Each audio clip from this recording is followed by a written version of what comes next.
Alhamdulillahi Rabbil Alamin wa salatu wa salamu ala Rasulillah amma ba'd. Assalamu alaikum wa rahmatullahi wa barakatuhu.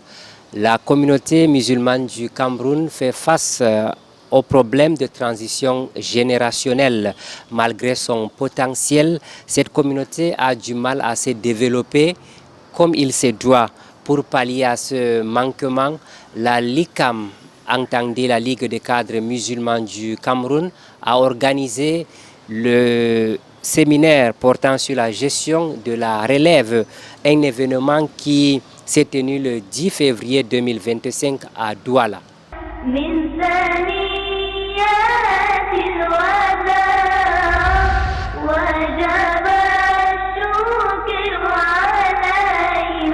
Quelques acteurs clés de la communauté musulmane se sont donc réunis pour discuter de ces problèmes, les problèmes auxquels la communauté musulmane fait face afin de trouver la solution. Bien évidemment, cette activité pilotée par la LICAM fera l'objet de l'entretien. En plus de l'entretien, nous aurons les rubriques habituelles au cœur de la société, mais aussi et surtout la psalmodie du Saint Al-Qur'anul Karim. Et par là où nous commençons, écoutons tout en méditant les paroles d'Allah, exalté soit-il.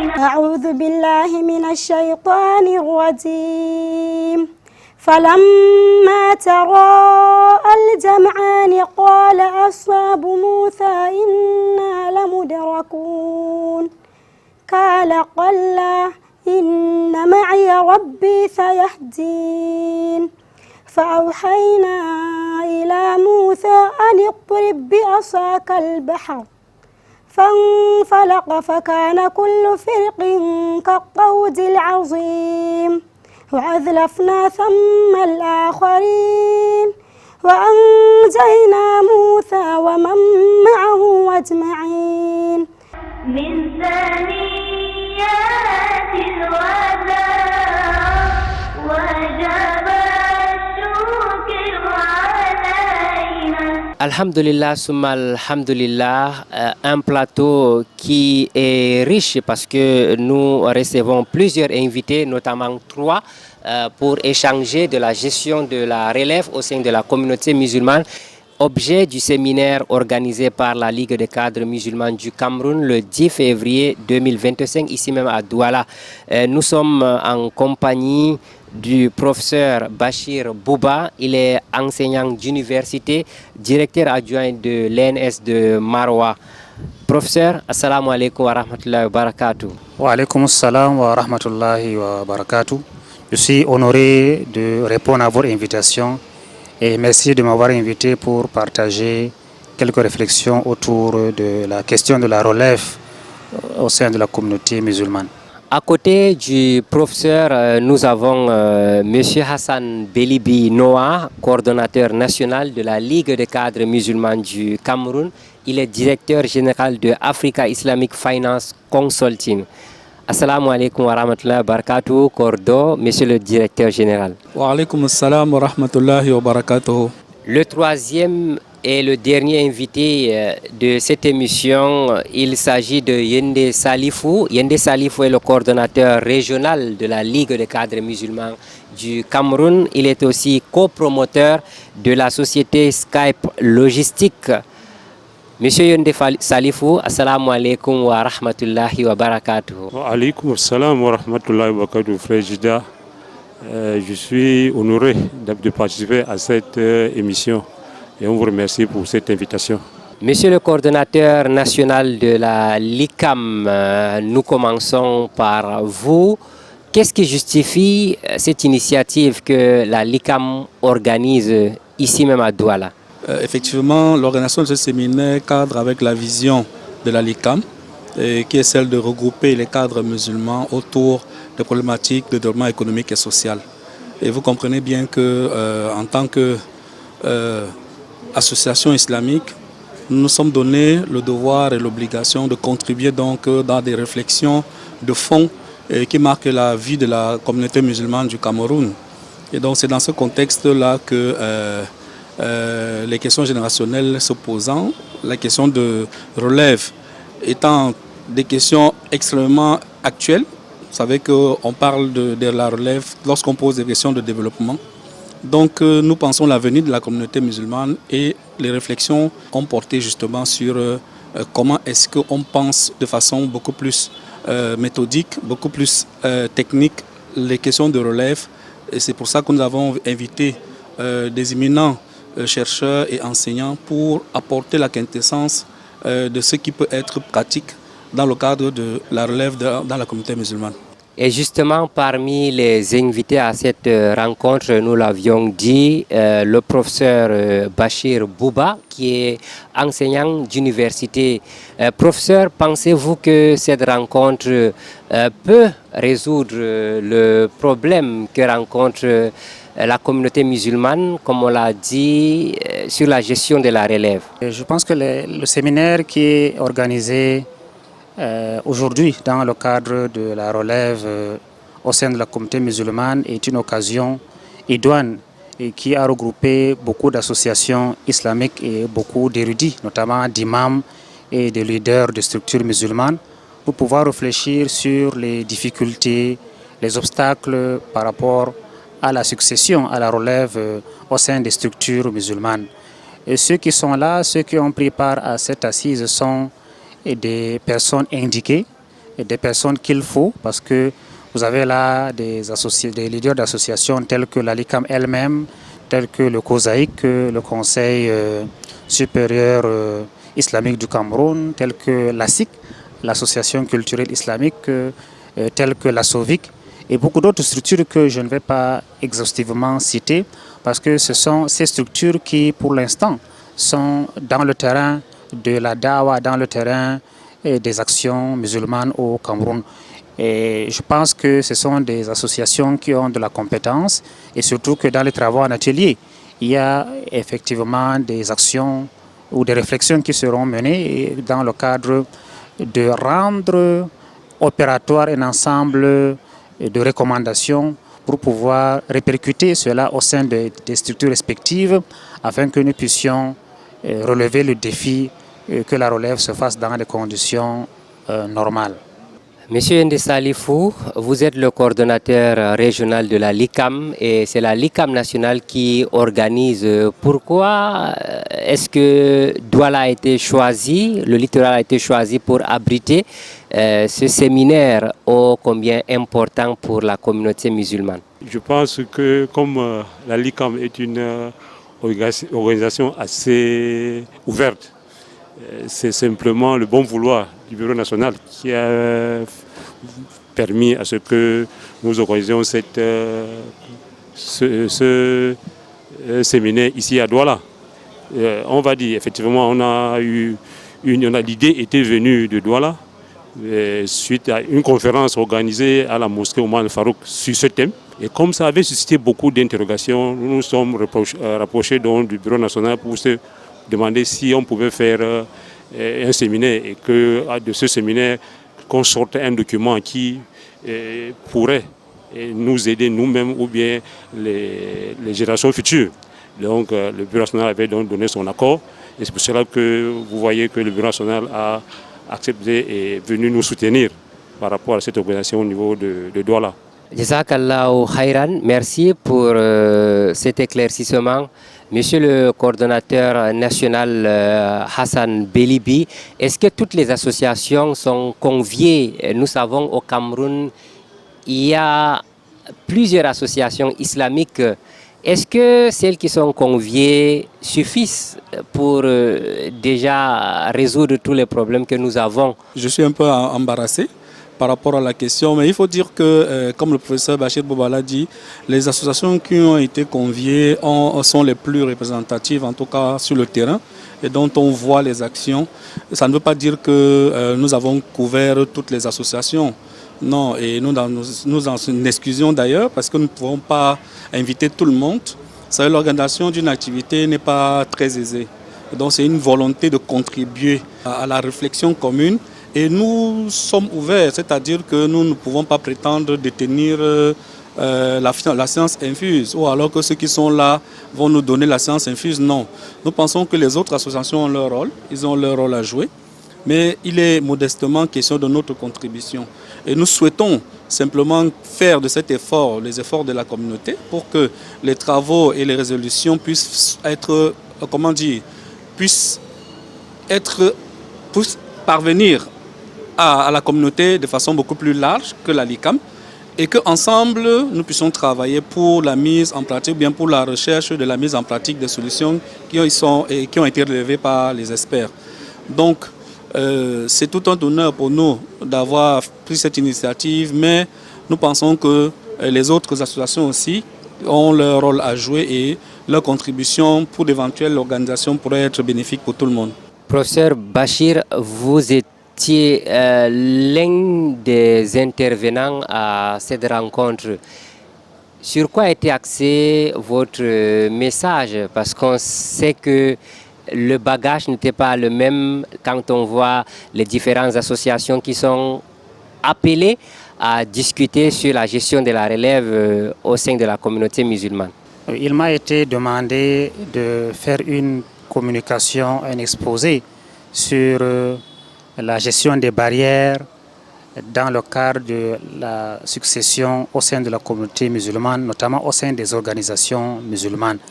C'est ça la thématique autour de laquelle portait mon intervention. Alors, pour moi, il a d'abord été question, dans un premier temps, de dire qu'est-ce qu'une organisation musulmane et qu'est-ce qu'on entend par relève. Parce que vous savez que les organisations musulmanes sont multiformes. Il ne faudrait pas simplement s'appesantir sur les associations islamiques, puisque la relève, on en a besoin dans toute autre forme d'organisation musulmane, notamment les mosquées par exemple. Les mosquées sont une organisation musulmane. Les chefferies, les lamidas, les chefferies au sein des quartiers, ils sont également des organisations musulmanes, sans oublier même les ONG, qui sont des structures sur le plan local, sur le plan national, ou bien qui peuvent être sur le plan international. Donc toutes ces organisations sont intégrées, sont intéressées, et nous nous intéressons à tout le monde. Et c'est pourquoi il a été de bon ton pour moi, dans un premier temps, de fixer les bases sur ce que c'est qu'une organisation musulmane et puis sur ce que c'est que la relève. Parce que la relève, c'est en réalité la succession, le remplacement, la subrogation, et qui en réalité sont des termes synonymes et qui devraient constituer un processus normal de toute structure qui se veut pérenne, qui se veut efficace. En un second temps, il a été pour moi question de faire un constat sur les difficultés auxquelles nous sommes confrontés. Parce que la question de la relève n'est pas une culture partagée dans nos différentes structures. Nous attendons être devant les faits accomplis pour penser à comment rendre nos structures pérennes. Et si on ne prévoit pas cela, on ne pense pas à cette succession dès le départ. Il est tout à fait normal que nous rencontrions des difficultés, notamment les conflits de succession, les conflits de relève qui s'éclatent un peu partout dans les associations. Parce qu'on n'a pas prévu, on ne s'est pas préparé à l'avance. Et dans un troisième temps, il a été pour moi question d'identifier les obstacles à cette relève, les obstacles qui bloquent une relève sereine, une relève réussie. Et en quatrième lieu, j'ai identifié quelques pistes de solutions pour que la relève puisse se faire dans des conditions idoines et que nous puissions réussir valablement à mettre les gens qu'il faut à la place qu'il faut si nous respectons le cadre opératoire, les suggestions que nous avons proposées dans ce cadre-là. Professeur, au regard de l'importance de cette rencontre, est-ce qu'une journée peut suffire pour pouvoir discuter en profondeur gestion des relèves au sein de la communauté musulmane? C'est un thème costaud, mais discuter en quelques heures, est-ce que c'est réaliste, professeur? Oui, disons que nous avons tous constaté que c'est un thème gigantesque. C'est un thème assez bateau, assez important. Une journée réellement ne suffirait pas pour qu'on puisse épiloguer sur tous les aspects de la thématique. Mais je pense que ça, c'est un début, c'est déjà une initiative que nous avons prise qui peut quand même aider les uns et les autres à se rendre compte de l'importance de la succession, de l'importance d'intégrer la question de la relève au sein des structures. Il faut d'abord commencer quelque part et puis les idées vont se développer plus tard. Et comme nous l'avons dit tout à l'heure, aujourd'hui, il y a eu un ensemble d'associations qui se sont impliquées dans cette assise, dans cet atelier. Et je pense que chaque association, chaque structure, chaque imam, quand il va rentrer chez lui, pourra donc répercuter les informations qui ont été distillées ici, afin qu'il y ait un effet contaminateur, un effet assez important pour que les autres structures puissent également en bénéficier. Normalement, c'est des travaux qui devraient s'étaler et je pense que ce n'est pas définitif, ce n'est pas terminé. Nous avons commencé, on pourra encore, avec peut-être justement l'aval de la LICAM, voir dans quelle mesure est-ce qu'on peut dupliquer, on peut multiplier ce genre de rencontres, surtout que ce n'est pas facile que d'avoir des éminences grises ici autour de la table pour pouvoir épiloguer sur la question. Ce n'est pas suffisant, je suis conscient de cela, mais il faut d'abord commencer. Et après avoir commencé, on pourra donc voir comment est-ce qu'il faudrait encore continuer, soit sous d'autres cieux, soit en voyant les aspects qui n'ont pas été explorés pour approfondir ces aspects-là à l'avenir. Jazakallah khairan, professeur Bachir. Nous marquons notre premier arrêt. On se retrouve juste après pour la suite.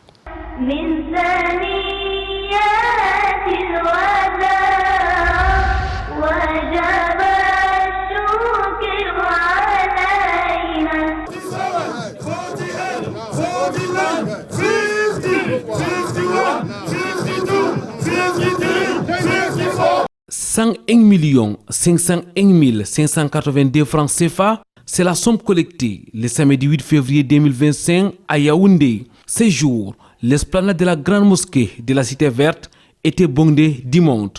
Les fidèles sont venus en masse pour contribuer à la réalisation du projet de la construction du complexe islamique de Kolbisson, une initiative de la communauté musulmane de Yaoundé 7, coordonnée par Sa Majesté le général de brigade Husseini Djibo. C'est une rencontre où on vient donner et on donne à qui on donne à Allah.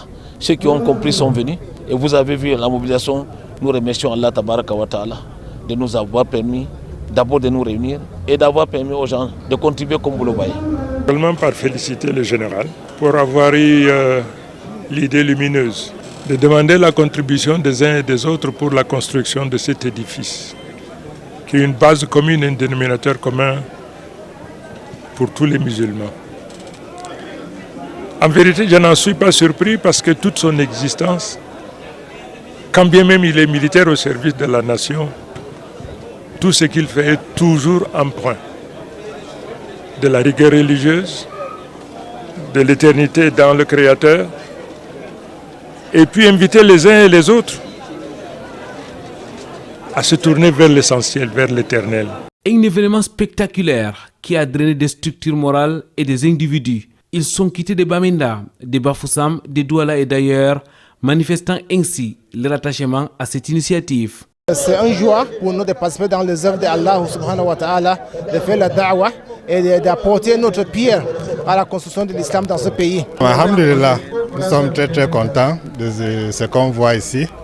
C'est l'islam qui gagne. Une cérémonie minutieusement préparée depuis des mois par une équipe aguerrie. Les résultats sont là. Une première dans cette communauté en termes de mobilisation humaine et financière. Nous sommes, du point de vue de l'organisation, très satisfaits parce qu'on est allé au-delà de nos attentes en termes de l'intérêt que les musulmans ont manifesté vis-à-vis du projet.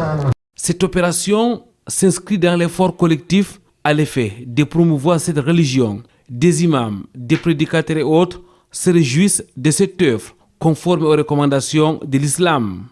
The importance of this is to train the individuals on how to raise indigenous funds. It means money raised domestically at home to do Islamic projects. Our beloved Prophet sallallahu alaihi wasallam said, "Man bana bayta lillahi ta'ala bana Allah bi baytin fil Jannah." Anyone who construct a house for the sake of Allah, Allah will construct for him a house in paradise. Le projet de construction du complexe islamique de Colbison prévoit une mosquée avec espace pour femmes, des salles de classe, une salle mortière, une salle multifonctionnelle, des boutiques et autres. 300 millions seront nécessaires pour concrétiser entièrement ces projets. Après cette grande quête, les contributions continuent en ligne et en présentiel pour plus de récompenses.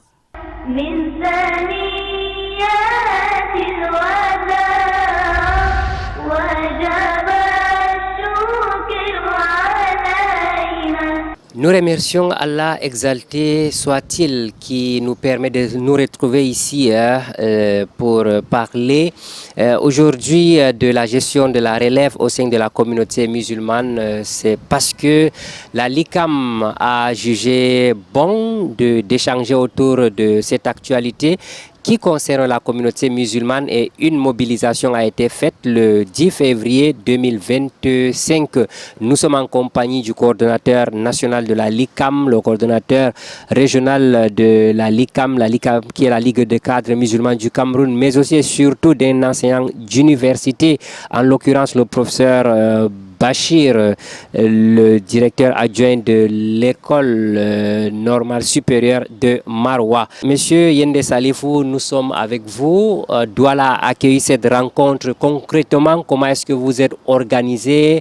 Il a fallu combien de temps pour mobiliser tout ce monde que nous avons vu, des invités venus de Yaoundé, de Maroua, un peu partout au Cameroun, de Bafoussam, pour participer à ces activités? Alhamdulillah, avec la grâce d'Allah subhanahu wa ta'ala, nous avons pu mobiliser, comme vous avez dit, des gens de partout. Et il faut noter que cette idée est mûrie depuis pratiquement 2 ans aujourd'hui. On avait contacté beaucoup de personnes avant, mais il fallait faire certains préliminaires avant de les inviter. Alhamdulillah, c'est aujourd'hui. Il faut noter qu'on a même voulu faire ça en décembre dernier. Et malheureusement, il y avait beaucoup d'activités, beaucoup d'autres choses qui nous empêchaient de le faire. On avait repoussé à cette date. Alhamdulillah, on a pu réussir avec l'aide d'Allah et surtout avec le soutien de tous, y compris le cordon national et tous les autres membres. Il faut noter que le professeur Bachir, parce que vous faites la présentation, vous devez toujours dire qu'il est aussi membre de la LICAM. Et le professeur Bachir qui est venu de Maroua, ils ont été informés assez avant et puis à la confirmation, ils sont tous venus. Donc, effectivement, je crois que ce qu'on a pu faire, c'est vrai, il y avait une équipe mise sur pied et à la tête de laquelle le frère Abdou Moutalib Ngouo qui a abattu un grand travail avec toute son équipe afin que ces journées soient réussies. Voilà en bref ce qu'on peut dire par rapport à la mobilisation. Frère Hassan Belibi, coordonnateur national de la LICAM, on va insister sur l'aspect, sur l'organisation. Monsieur le coordonnateur national, est-ce que la LICAM n'est pas allée vite en besoin? Parce que, à vous entendre parler, parce que nous sommes d'accord que le temps ne suffit pas, mais il faut quand même se précipiter, faire quelque chose pour mettre dans l'actif de la LICAM. Est-ce que c'est d'un pas de ça qu'il s'agit? Si nous sommes d'accord qu'une telle rencontre n'est pas peut-être suffisamment mûrie ou bien on ne dispose pas suffisamment de moyens pour résoudre ces problèmes en profondeur. En réalité, comme on l'a dit, c'est un coup d'essai qui semble d'ailleurs être un coup de maître. Parce que comme vous l'avez constaté, il y a un engouement autour de l'activité et il a été, la plupart des responsables des associations sœurs islamiques se sont déportés ici aujourd'hui. C'est pour dire l'importance, alors la pertinence de la thématique. Et donc, il était question pour nous de lancer même comme une goutte d'eau dans la mare, et puis progressivement, les travaux vont se poursuivre. Vous savez, c'est déjà bien de commencer une initiative que simplement de la penser. Donc, comme le coordonnateur régional l'a dit, l'idée a été soulevée il y a plus de 2 ans. Et donc, au fil du temps, il a fallu lancer l'initiative et la réaliser pour que, après, on tire les leçons et qu'on se structure davantage. Les questions de la relève ne sont pas les seules problématiques liées à la communauté musulmane. Il faut savoir que la LICAM a toujours travaillé sur les réflexions qui peuvent impacter le vécu quotidien, non pas seulement des musulmans, mais du Cameroun de façon beaucoup plus globale. Et il faut savoir aussi que c'est un engagement qui est pris et qui va continuer. Donc il ne s'agira pas seulement de la relève, il s'agira de beaucoup d'autres problématiques liées au plan social et économique. Vous comprenez? Donc ceci n'est qu'une initiative parmi tant d'autres et nous allons certainement prendre le temps parce que nous n'avons peut-être pas jugé de l'effervescence que ça pourra créer. Vous voyez, la salle est pleine à craquer et lorsqu'il y a des interventions, on est obligé de couper parce que les idées fusent de partout. Et on comprend que la thématique est extrêmement pertinente et il faut revenir là-dessus. Donc, comme on l'a dit, on va certainement retravailler sur la question. Et la CLICAM est dans son rôle, c'est-à-dire dans la vision qu'elle s'est fixée. Coordonnateur, nous restons avec vous. Est-ce qu'il y a eu des contestations lors de vos échanges? Parce que nous savons que là où la communauté musulmane est mobilisée parfois, même ceux qui n'ont pas quelque chose à proposer, ont quand même le courage de refuser ce qui est proposé. Comment est-ce que vous avez géré? C'est là où vous avez trié des personnes qui ne vont pas contester comme nous le savons très souvent. Votre question me fait sourire un peu. Donc on a dit qu'on ne peut pas avoir la prétention d'avoir la science infuse. Donc dans les dynamiques intellectuelles, c'est la diversité d'idées. Donc on prend des idées et il y aura forcément des contre-arguments. Donc tout ça permet d'enrichir le débat et c'est dans cette perspective-là que nous nous situons. On ne peut pas imposer une manière de penser aux gens.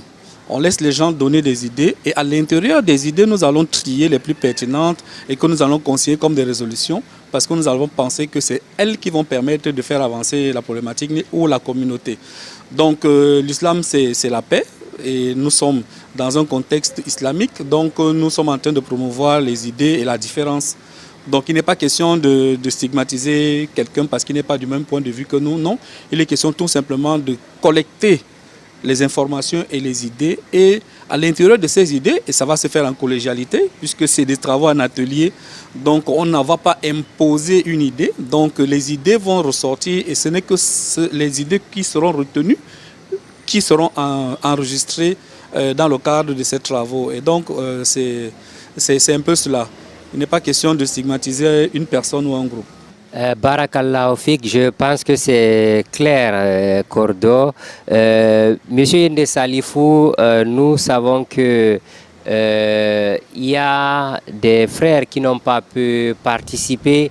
Et comment est-ce que cela va se gérer s'il y a des éventuelles propositions au regard de tout ce qui est mentionné, parce qu'il y a des résolutions qui sont prises durant ces travaux? Qu'est-ce qui sera fait véritablement avec des personnes qui n'ont pas pu participer alors qu'elles ont beaucoup à proposer à la LICAM ou à la communauté musulmane?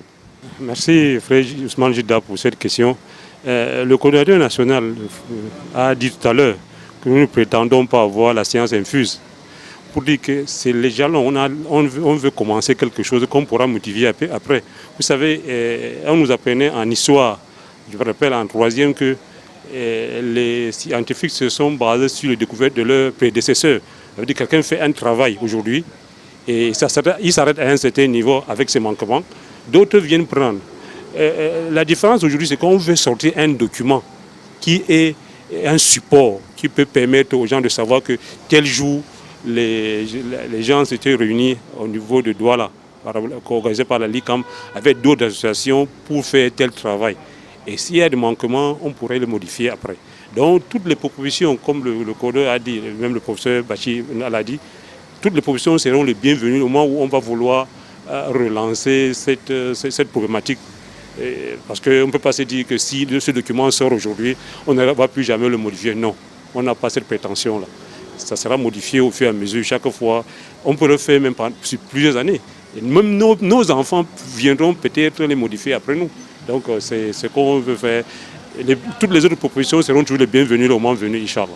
Alhamdulillah, certainement l'un des conférenciers, notamment le professeur Bachir, a pu fouiller en profondeur pour savoir véritablement les difficultés que rencontre la communauté musulmane. Pourquoi est-ce que les activités, pourquoi est-ce que la relève n'est pas gérée comme il se doit?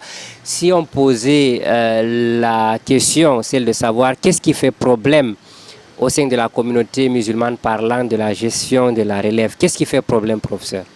Oui, merci M. Ousmane Djidda de cette question qui me permet d'entrer dans le vif du sujet même, notamment les difficultés au sein de la communauté musulmane par rapport à la relève.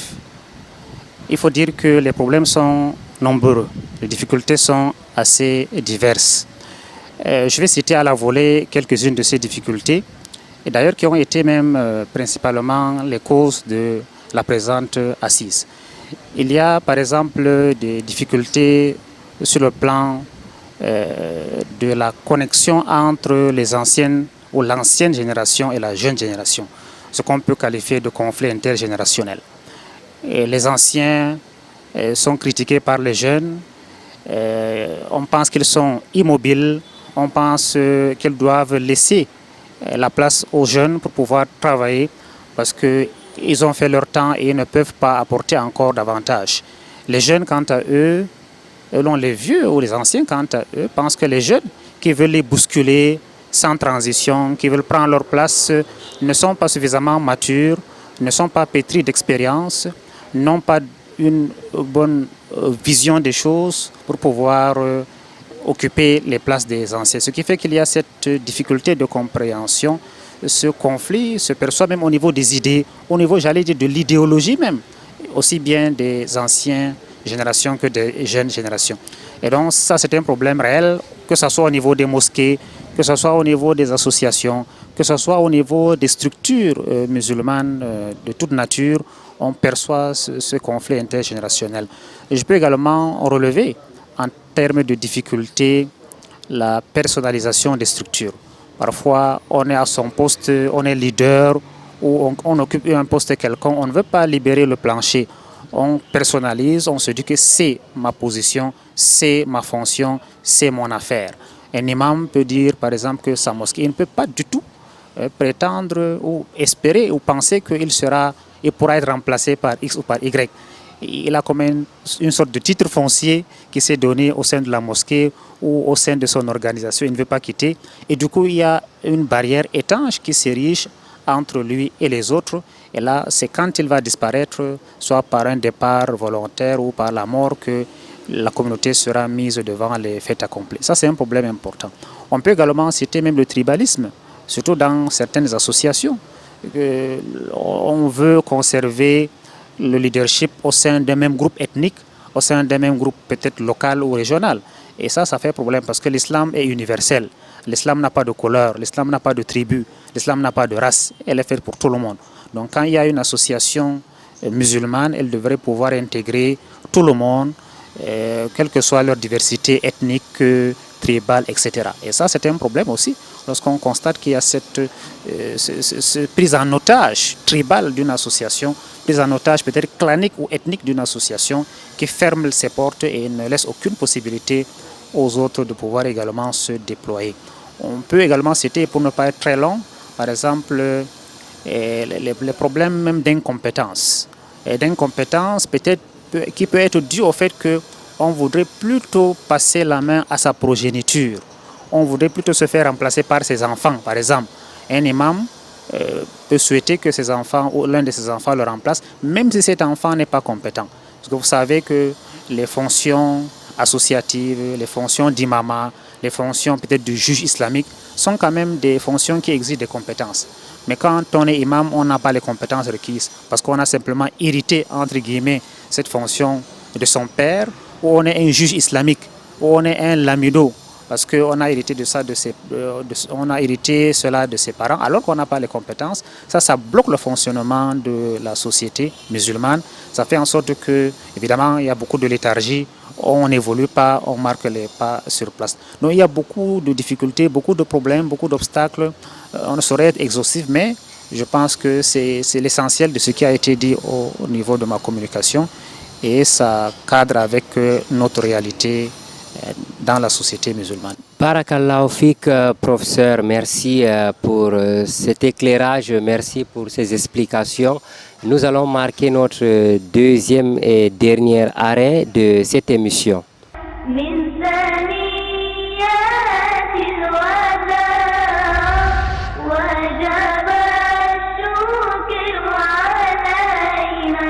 Bismillah, alhamdulillahi wassalatu wassalamu ala rasulillah, wa ba'd assalamu alaikum wa rahmatullahi wa barakatuh. Chers téléspectateurs et téléspectatrices, Inch'Allah, au cours, n'est-ce pas, de ces 5 minutes, nous aimerions cogiter ensemble avec vous sur comment valider mon ramadan en 7 points. Comment valider mon ramadan en 7 points.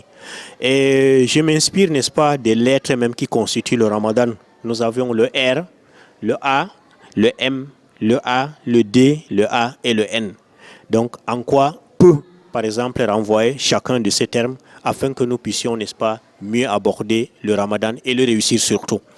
Dans un premier temps, le premier R, nous avions, n'est-ce pas, essayé de le transformer en réconciliation.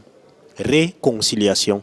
Donc, quand vous abordez le ramadan, réconciliez-vous vis-à-vis d'abord de votre Seigneur, réconciliez-vous vis-à-vis de vous-même et réconciliez-vous vis-à-vis, n'est-ce pas, des autres.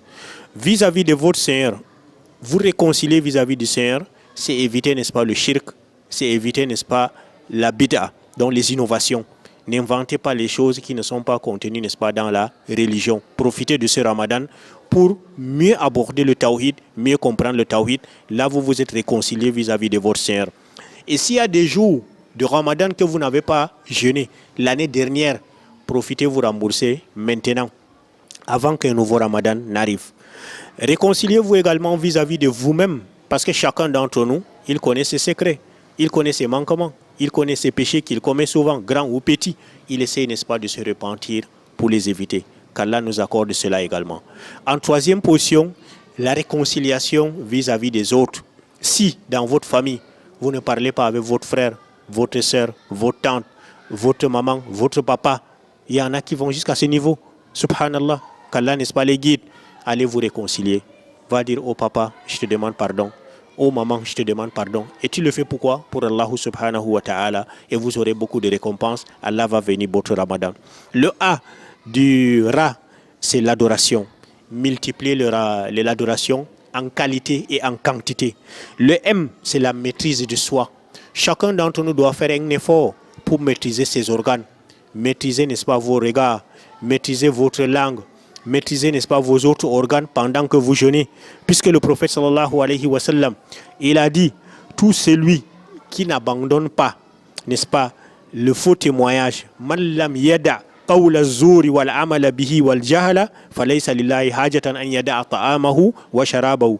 Tout celui qui n'abandonne pas, n'est-ce pas, le faux témoignage, il n'abandonne pas, n'est-ce pas, le jahal, donc les mauvaises choses, Allah n'a pas besoin qu'il abandonne de manger ou de boire. Donc évitez les insultes. Si quelqu'un même vous provoque pendant que vous jeûnez, dites inni saim, ça vous rappelle que non, vous êtes en train de jeûner. Donc il faut éviter tout cela. Et en A, le quatrièmement, c'est l'affection. Pendant le mois de Ramadan, soyez très affectueux, soyez très généreux vis-à-vis de tout le monde. Le D, on peut dire, n'est-ce pas, les doigts exaucés. Cherchez à vous demander comment je peux faire que mes doigts soient exaucés pendant le mois de Ramadan. Au cours, n'est-ce pas, de la journée, il y a, n'est-ce pas, le waqtu sahar. Au moment où vous vous levez, n'est-ce pas, levez-vous avec la ilaha illallah wahdahu la sharika lahu lahul mulku wa lahul hamdu wa huwa ala kulli shay'in qadir. Subhanallah walhamdulillah wa la ilaha illallah wallahu akbar rabbikfirli, et demandez à Allah tout ce que vous voulez. C'est un temps de mustajab. Il y a également le moment de rompre le jeûne. C'est un temps de mustajab. Au cours de la semaine, le mercredi, entre, n'est-ce pas, Zuhur et Asr, Jabir ibn Abdullah nous a dit que le prophète, alayhi salatu wassalam, il a demandé quelque chose à Allah lundi, mardi et mercredi entre Zuhur et Asr, Allah a accepté. Vous pouvez également exploiter cette opportunité. Dans la semaine également, il y a le vendredi, à partir du moment où l'imam monte le mimbar, jusqu'à ce que, n'est-ce pas, Asr passe, et avant Maghrib, il y a le mustajab, vous pouvez demander tout ce que vous voulez à Allah subhanahu wa ta'ala. Et le A maintenant, c'est le fait, n'est-ce pas, de faire ce qu'on appelle, n'est-ce pas, la mémorisation. C'est de faire, n'est-ce pas, l'amélioration dans vos actes. Il ne faut pas que vous posez des actes et puis vous ne cherchez pas à les améliorer. Ma prière, comment je dois prier? Ne choisissez pas les mosquées Apollo, les mosquées Express où on prie rapidement comme ça on part. Choisissez les mosquées où vous êtes concentré et vous savez que vous aurez plus de récompenses. Et enfin, le N de Ramadan, c'est la nuit du destin. Faites tout pour valider la nuit du destin. Chaque nuit, parmi les 10 dernières nuits, Si vous pouvez donner même 100 francs fils sabilillah, 200 000 francs fils sabilillah, multipliez ça, vous allez voir que la nuit du destin, vous aurez, n'est-ce pas, la récompense de 1000 mois. Qu'Allah, n'est-ce pas, nous accorde cela. Faites dua à vos proches, faites dua à vous-même, demandez surtout les biens de l'au-delà et les biens de ce monde-là, réconciliez-vous avec tout le monde et vous aurez validé votre Ramadan. Qu'Allah vous accorde, n'est-ce pas, à valider votre Ramadan. Wassalamu alaikum wa rahmatullahi wa barakatuh.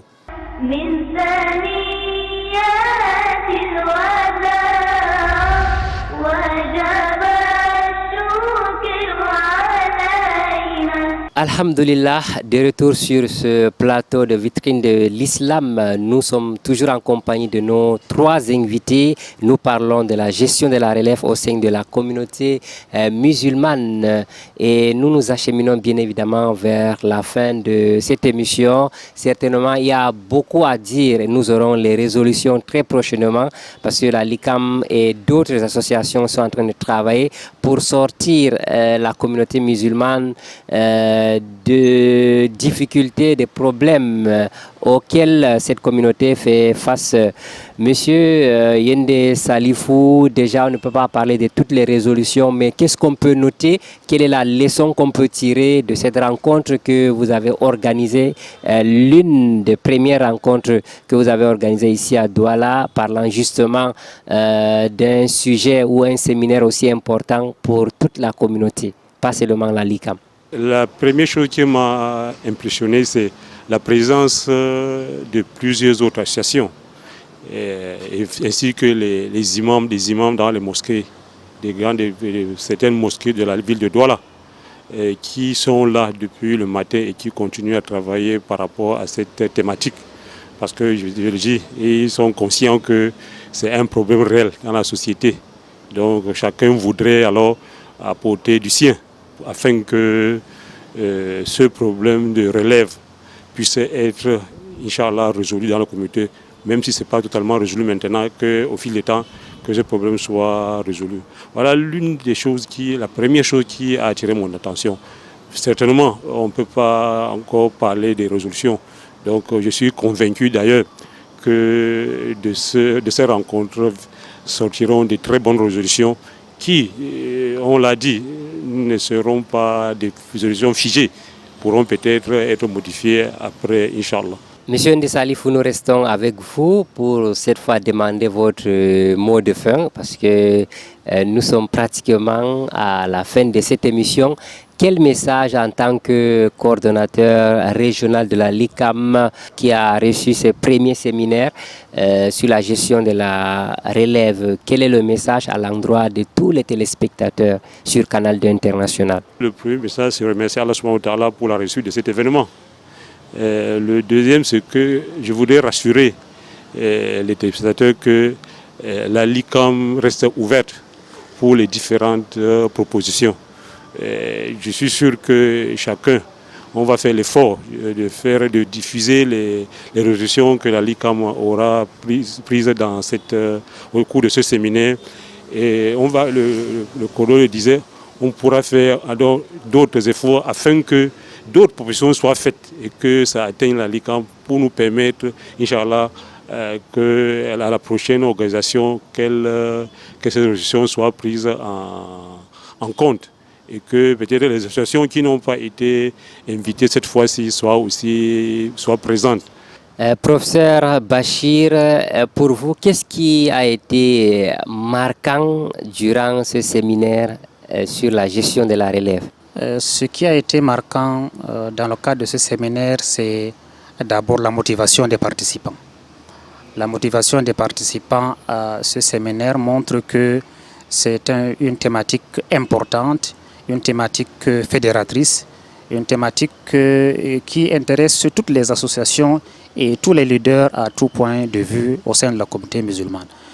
Le second, c'est la richesse des interventions, la richesse et la qualité des interventions.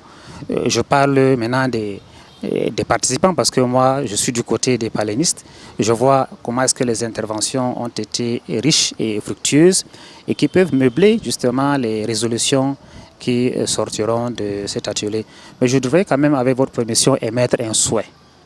Émettre un souhait, pas simplement à l'endroit de la LICAM, mais à l'endroit de toutes les associations, que ce soit celles qui ont pris part à cet atelier ou celles qui n'ont pas pris part, parce que nous sommes suivis par Canal International de par le monde entier.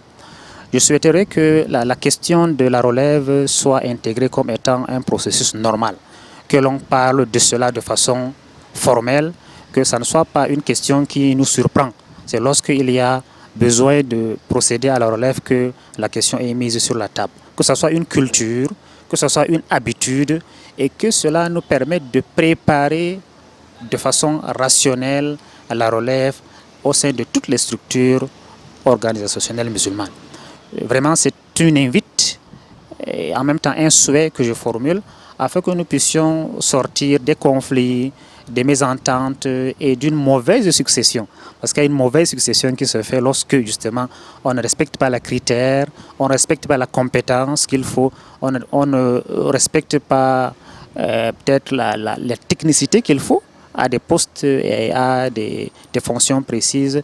Évidemment, c'est lorsque cette relève est intégrée en tant que culture, en tant que habitus, que nous puissions éviter tous ces conflits qui surgissent ça et là au sein de notre communauté. Et très rapidement, professeur, est-ce que vous avez un dernier message à l'endroit des téléspectateurs, justement parlant du séminaire organisé par la LICAM, très rapidement? Oui, peut-être que le dernier message que je donne à l'endroit des téléspectateurs, c'est de s'informer de ce qui a été fait, parce que je pense qu'il y aura une diffusion de tout ce qui a été fait. Et nous sommes réceptifs, nous sommes disposés à recevoir toute autre recommandation, toute autre suggestion pour pouvoir parvenir à une relève saine dans nos structures. Ça veut dire que la LICAM, et là c'est une invite également à la LICAM, de rester ouverte pour recevoir les recommandations, les suggestions venant de toutes parts, pour pouvoir trier les suggestions pertinentes afin davantage de parfaire ou sinon de rehausser la qualité de la succession au sein des organisations musulmanes du Cameroun. Barakallahu fik, jazakallahu khairan, et nous clôturons avec le coordonnateur national de la LICAM qui est à la tête de cette organisation pour dire le séminaire qui est tenu ici à Douala. Est-ce que c'est un sentiment de satisfaction, monsieur le coordonnateur national? Oui, bien évidemment, c'est un sentiment de satisfaction, de pleine satisfaction. D'autant plus que la satisfaction des participants nous satisfait davantage. Permettez-moi la répétition. Tous les participants marquent leur satisfaction par rapport à l'organisation de cet événement. Donc ce qui nous réjouit davantage, parce que c'était ça l'objectif, donc de pouvoir contribuer à enrichir les échanges et les réflexions sur les questions de la relève. Et comme le professeur l'a dit, il était question de rationaliser un peu ces mécanismes-là, parce que même s'ils existent, ils ne sont pas contenus dans des documents. Et nous pensons comme ça fixer les bases des mécanismes de gestion de la relève au sein de la communauté musulmane ou bien au sein des organisations de la communauté musulmane. Monsieur Hassan Belibi, nous retenons que c'est un sentiment de satisfaction.